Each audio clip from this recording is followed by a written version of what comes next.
Muy bien chicos, ¿qué tal? ¿Cómo están? Muy buenas tardes. Les habla el profesor Aaron Marcos del curso de Historia.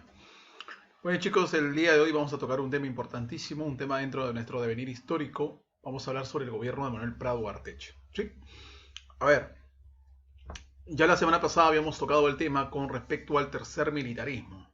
¿Sí? Con respecto al tercer militarismo, en la cual había sido compuesta por dos personajes. Acuérdate tú, por Luis Miguel Sánchez Cerro, que le había dado golpe al Leguía, al oncenio Leguía, un Sánchez Cerro con un gobierno algo complicado por su enfrentamiento con el aprocomunismo, en la cual les va a derivar en la muerte de este, ¿sí? La muerte de nuestro presidente en el año 33, y a partir de ese instante, en el año 33, va a reemplazar en este caso por elección del Congreso, el general Óscar Benavides, quien se extendería en el gobierno del año 33, acuérdate, hasta el año 39. ¿Sí? Un gobierno también con ciertos altibajos, a pesar de su frase orden, paz y trabajo, un gobierno en la cual debió haber estado hasta el año 36, 1936, pero acordémonos que habíamos mencionado que Luis Antonio Eguiguren había sido depuesto por haber contado con votos apristas. Entonces ahí nomás nos da un indicio de que seguían los enfrentamientos, que seguían ciertas vicisitudes políticas, ¿no? de carácter social.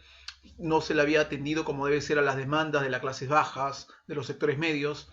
Entonces había una disyuntiva social. Eso va a llegar el año 38-39, en la cual se convocan elecciones y indudablemente en esos años la derecha, la oligarquía, los industriales van a tomar la posta directamente. Es ahí donde se va a presentar este personaje que tenemos aquí en imagen, Manuel Prado Ugarteche. ¿Sí? Manuel Prado Ugarteche, recordemos que fue uno de los hijos de aquel expresidente en plena guerra contra Chile, Mariano Ignacio Prado. ¿Sí? Aquel presidente que en plena guerra se escapa, se va con la intención de comprar armas, se lleva el dinero, la leyenda negra dice que se llevó todo el dinero, se robó todo el dinero, entonces por ahí se van cosiendo habas con respecto al tema de que la riqueza de los Prado, porque los Prado Ugarteche eran sin lugar a dudas una de las familias más ricas en ese momento, era una de las familias más poderosas en el Perú, en los años a mediados del siglo XX. ¿Cómo se construyó ese imperio? Dueño de bancos, haciendas, tierras, industrias. Algunos dicen que mediante ese dinero, sí que sirvió mucho de lo que es el capitalismo para ellos. Pero bueno, Manuel Prado llega a la presidencia gracias a los votos de los apristas, gracias a los votos de los comunistas. Imagínate, la derecha junto con la izquierda.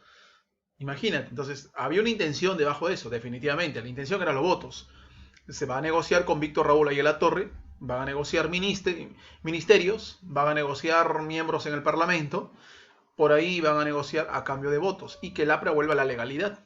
Entonces había una cierta tolerancia, no por un cambio de mentalidad o por filantropía, no, simplemente por objetivos e intereses políticos. Es ahí donde Manuel Prado Ugarteche, gracias a los votos de los apristas y de los comunistas, ganan las elecciones. ¿Ok? Bueno, acá tenemos un poco de la reseña histórica de la vida de Manuel Prado Ugarteche. Nació en Lima en 1889, ¿sí? 10 años después que se inició la guerra contra Chile, y murió en París. Murió en París, no murió en Lima, murió en París el 15 de agosto de 1967. Como te dije hace un momento, era miembro de una familia pudiente, adinerada, industrial, terrateniente. Fue político peruano que ocupó la presidencia del Perú en dos ocasiones. ¿Sí? En dos ocasiones. Del 39 al 45, que hoy vamos a tocar ese tema. Y más adelante va a tomar el poder del 56 al 62. Número 3. Desde el 8 de diciembre de 1939 hasta el 28 de julio del 45 desde el 56 al 62, ¿no? Que te acaba de indicar. Estuvo en el poder un total de 11 años, es uno de los presidentes que más tiempo gobernó. Uno, no es el más, es uno de los que más gobernaron. Acuérdate que el que más gobernó fue el que más gobernó nos estamos refiriendo a Ramón Castilla. ¿Sí? Ramón Castilla. Bueno, estuvo en el poder 11 años, 7 meses, 11 días de manera no consecutiva. Lo hizo en dos gobiernos.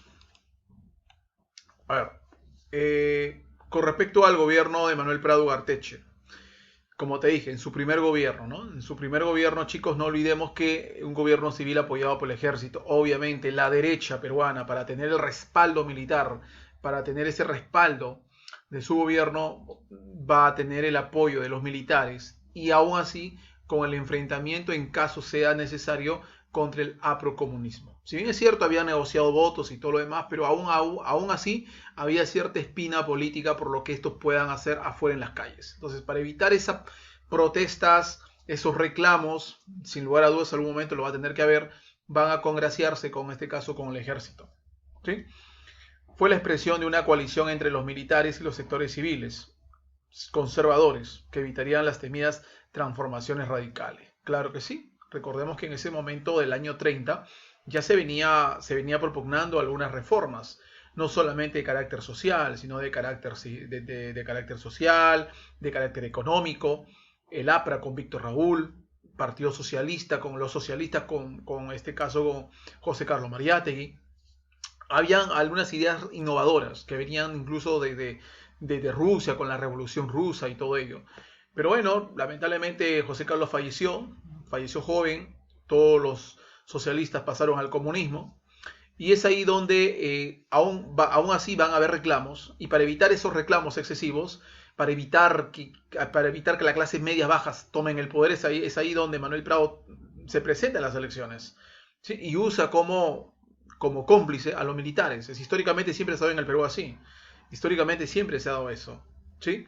No solamente de hoy. No solamente de hoy. Estas alianzas entre la derecha, los militares, contra los izquierdistas, contra los que propugnan cambios, siempre se ha dado para evitar que obviamente un nuevo orden, evitar que medidas populistas puedan, en este caso, tomar las altas esferas del poder. Bueno, con respecto al primer gobierno de Prado Ugarteche, uno, sin lugar a dudas, hay ausencia de partidos políticos. Ausencia en el sentido mayoritario. De que está el APRA, por ejemplo. Está el Partido Reformista. El comunismo existe, pero no tiene una mayor presencia. Por eso se refiere que hay ausencia de partidos políticos.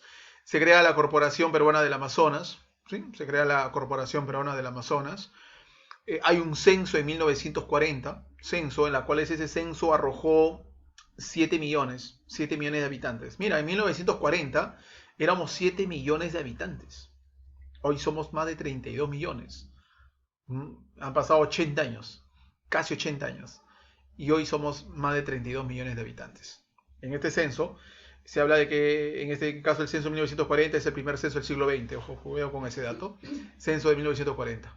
Acercamiento a los Estados Unidos. ¿De qué manera? A través de la firma del Tratado de Préstamos y Arriendos. ¿Qué es este Tratado de Préstamos y Arriendos? Chicos, con respecto a ese tratado, nos estamos refiriendo a que es una política enmarcada, liderada por los Estados Unidos. ¿Sí?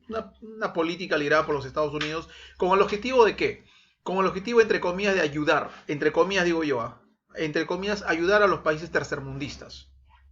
¿Sí? A los países subdesarrollados como nosotros. En la cual es, así como nosotros, Colombia, Ecuador, Chile y muchos países más. ¿Con el objetivo de qué? Que Estados Unidos te brindaba un préstamo para que tú puedas realizar tus obras públicas en tu determinado país, ¿no? Y para que obviamente te puedan facilitar ese préstamo para que realices obras públicas, y obviamente vas a tener que pagar con el tiempo, en un plazo de años, con intereses, definitivamente. ¿A cambio de qué? A cambio que muevas tus normas, muevas tus leyes a favor de las transnacionales. Reducir las aduanas, los impuestos, la poca participación del Estado en este tema liberal de la economía. Entonces, es el objetivo. Yo te presto, sí, pero deja pasar a mis empresas que extraigan materia prima, no les cobres impuestos y yo te voy a prestar lo que tú quieras, ¿no? Claro, no es gratis, vas a tener que pagar intereses, pero a un plazo largo. Y es ahí donde el Perú se adhirió a este tratado. Se incendió la Biblioteca Nacional, la que está en la avenida Bancay. Por ahí esto ocurrió en octubre del año 43. Todo se presume que haya sido parte de todo se inició con un cortocircuito, ¿sí? en la biblioteca. En ese momento pues se perdieron grandes volúmenes de libros, por lo menos en 5.000 a 10.000 libros, y se nombró como el encargado al famoso Jorge Basadre, el mejor historiador de la República, Jorge Basadre. el APRA funda la CTP, la Confederación de Trabajadores del Perú. Entonces, alguna de las horas importantes, pero sin lugar a dudas, esto es el acontecimiento más importante, ¿no, chicos? La guerra con el Ecuador. El Ecuador históricamente siempre nos ha reclamado territorio, siempre, históricamente. Siempre ha querido dos cosas, ¿eh? Uno, salida al río Amazonas, salida aquí, al río Amazonas. Dos, Tumbes, Maynas y Jaén. Tumbes, Maynas y Jaén, a través de una real cédula, obviamente del año 1802, en la cual sabía cuando Ecuador en ese momento formaba parte del virreinato de Río, en este caso, el virreinato de Nueva Granada. Entonces, esos reclamos de Ecuador, siempre, históricamente, por Tumbes, Maynas y Jaén, no fue exento de esto. Ecuador siempre reclamó estos territorios, Tumbes, Maynas, Tumbes, Jaén, Maynas. Y bueno, es ahí con el año 41 Ecuador invade territorio peruano. Y es ahí donde responde el gobierno de Manuel Prado Ugarteche, responde dándose algunas batallas en Aguas Verdes. En Aguas Verdes, por ejemplo, es una de ellas. La batalla de Sarumía, que se da en Tumbes, en la cual fue victoria peruana, y con esa victoria el Perú ingresa a territorio ecuatoriano cerca de la provincia del Oro. Esa batalla lo libró el Oyureta, por ejemplo. Sin embargo, cuando nosotros habíamos invadido el territorio ecuatoriano, intercede Brasil, intercede Estados Unidos, intercede Chile, intercede Argentina, para que el Perú no quede en territorio ecuatoriano, sino se retire. Es ahí donde, lamentablemente, entre una de esas batallas, pierde la vida obviamente un personaje importante en nuestra historia, aquel que aparece en el billete de los 10 soles, ¿no? José Abelardo Quiñones. José Abelardo Quiñones, considerado héroe de la guerra con el Ecuador. Héroe con la guerra con el Ecuador. Un personaje que destacó fue el Oyureta también, vencedor en la batalla de Sarumía. Y bueno, este tratado culmina con la firma, esta guerra culmina con la firma del tratado del 29 de enero de 1942 llamado el Protocolo de Río de Janeiro, o también el Tratado de Paz, Amistad y Límites. Tratado de Paz, Amistad y Límites. ¿Está bien? Esa es la guerra con el Ecuador, muchachos. Entonces, con respecto al gobierno de Manuel Prado Ugarteche, ¿sí? En el siguiente video vamos a tocar el tema relacionado a la teoría, a la práctica, a las preguntas que están en vuestros libros. Nos vemos en un instante entonces, chicos.